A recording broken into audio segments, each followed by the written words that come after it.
This is a half-pressed recording, a collection of Reddit confessions. I moan dramatically when I'm home alone, just to see how loud I can go.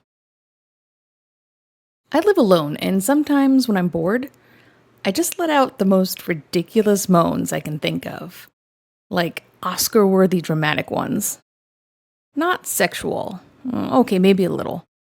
But mostly just pure chaos. I'll act like I'm in a soap opera getting possessed or something. It started as a joke, but now it's kind of a weird hobby. I even test the acoustics in different rooms. Kitchen moans? Echoey and powerful. Bathroom? Way too real. No one knows I do this. I'm terrified the neighbors have heard me and think I'm either in constant pain or filming the world's worst adult film. I used store-bought cupcakes in a bake sale competition and won first place. This happened during a high school charity event years ago. Each student was supposed to bake something homemade for a judged bake sale. I totally forgot about it until the night before and panicked. I ran to the grocery store, bought a dozen fancy-looking cupcakes from the bakery section, and slightly messed them up on purpose. Like smudged the frosting, added a few sprinkles, put them in my own container, so they'd look homemade. The next day, I submitted them and didn't think much of it. Until they won the blue ribbon for Best Presentation and Taste. They were sold out in 10 minutes. I still feel kind of guilty about it, especially because people were genuinely impressed and asked me for the recipe. I made one up on the spot. I don't even like baking. I toss a bunch of pennies into the sand at the beach. When I go to the beach, I take some pennies and drop them around so the metal detectorists have something more to find. I'm a teacher, and my students think I'm a Brawl Stars pro. I have a funny little confession to make. I'm a teacher for a 5th grade class, and like many kids their age, they're obsessed with Brawl Stars. One day during class, I was mirroring my iPad screen, and for a split second, they saw the Brawl Stars app on it. Immediate chaos. "Miss X, do you play Brawl Stars?" I didn't answer. The truth?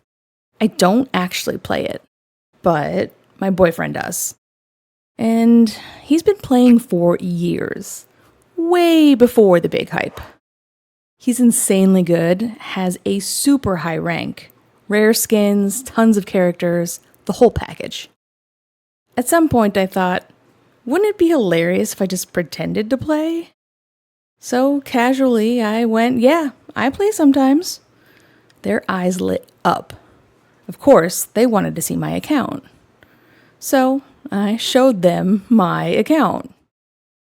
They completely lost it. "You have that skin?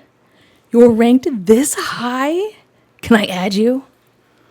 Some of them even added me in-game. Now they think they're regularly playing with me. And the best part? At school the next day, they'll run up to me like, "Miss, you were so good last night." I just nod mysteriously and say, well, practice makes perfect. Part of me feels a tiny bit guilty, but mostly, I think it's absolutely adorable. I give emotional space to others because I once begged for it and didn't get it. I used to cry in silence, hoping someone would ask, "Are you okay?" Not to fix me, just to stay. Now I create that space for others. If you're overwhelmed, heartbroken, or confused and just need a safe soul to talk to, I'm here. My profile has more info if you're ever in that space. No pressure, just realness. I've been watching ASMR restoration videos on mute without knowing the whole point of them is the sound. I didn't even know they had sound. I've just been watching them to see the finished product. I watch most things on mute. I've watched hundreds. I steal from work, but they deserve it, so I won't stop. I work in a restaurant inside a busy shopping center. I've been working there for like 2+ years now. Within these 2 years, I went to work somewhere else for 2 months, and when I came back, the place was under new ownership and management. He used to be a chef in the kitchen and got promoted. The restaurant has a service charge, which goes straight to the house, not shared, which is kinda shit considering every other restaurant I've been to that has a service charge, it gets split between the staff. And we also take tips. We're told that we need to put tips in the tip jar. This was a rule before I left, so that at the end of the month, it can be divided between the floor staff. The job is minimum wage, but the tips were a good bonus.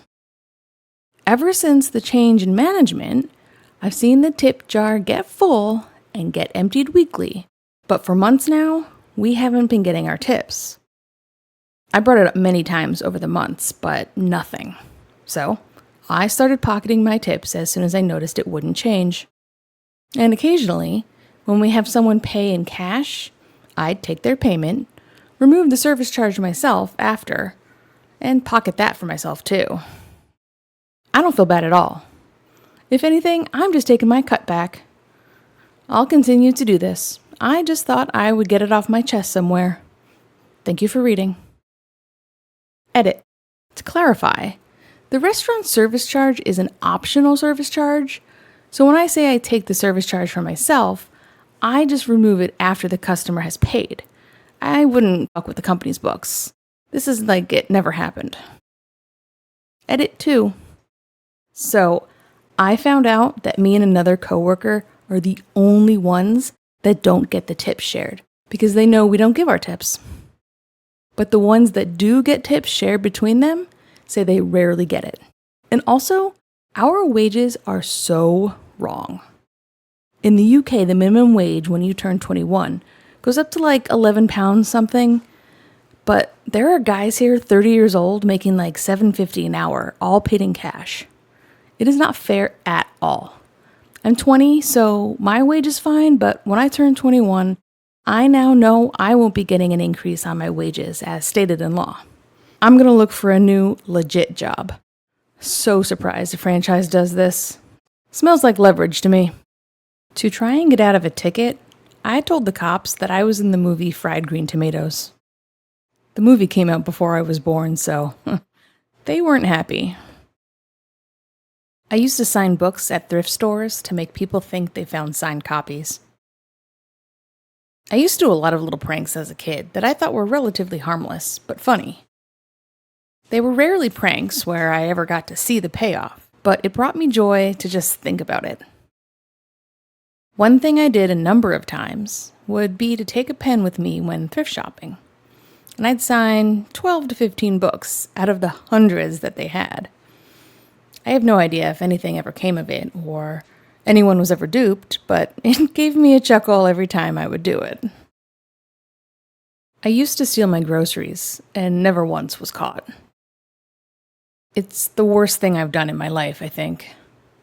I stole 100% of my groceries every few weeks during my early 20s. Big runs. For years I did this. I would always switch grocery stores and only return to the same one months later. I didn't truly even learn to budget for food, really until like 24, 25. I always had food. I was a total POS and became addicted to the act of taking stuff from stores. Maybe it made me feel more in control of my life, or something. The psychology of why I did this on the reg, it's probably some deep shit. The anxiety of it was absolutely tremendous, but I never felt guilt.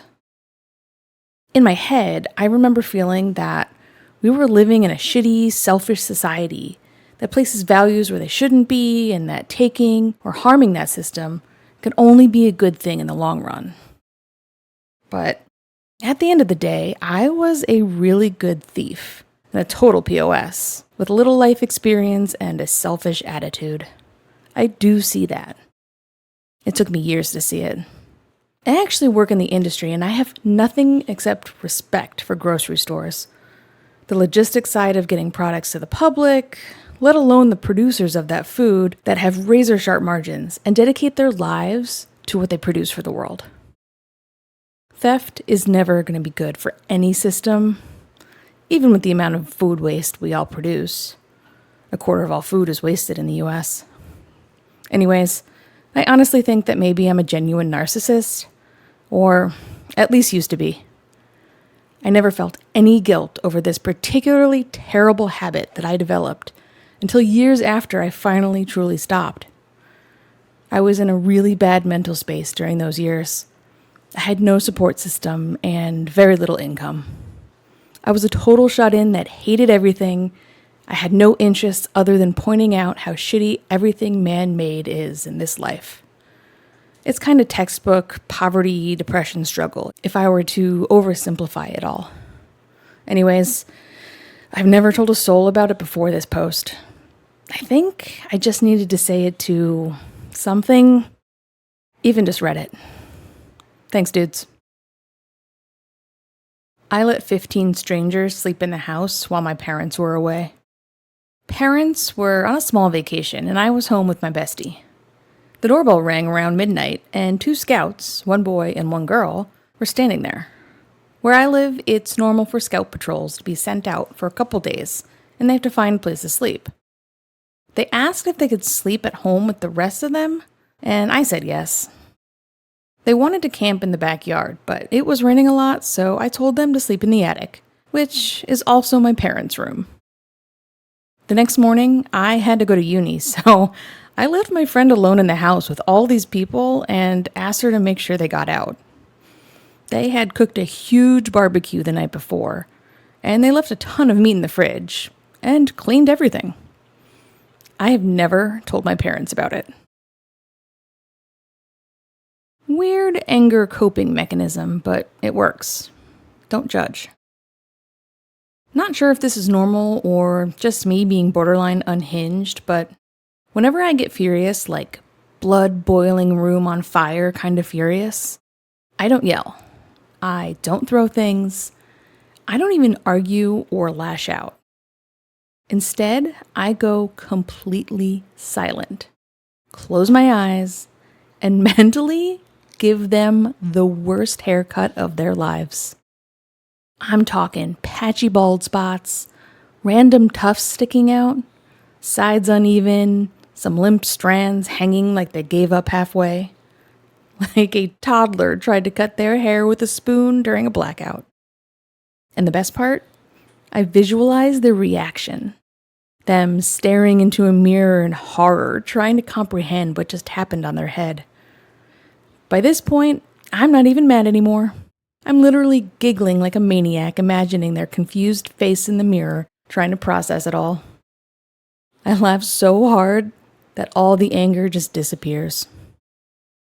I don't know what that says about me psychologically, but hey, it's nonviolent, stress relieving, and nobody gets hurt. Well, except their imaginary hairline. Anyone else got weird but harmless ways to deal with rage?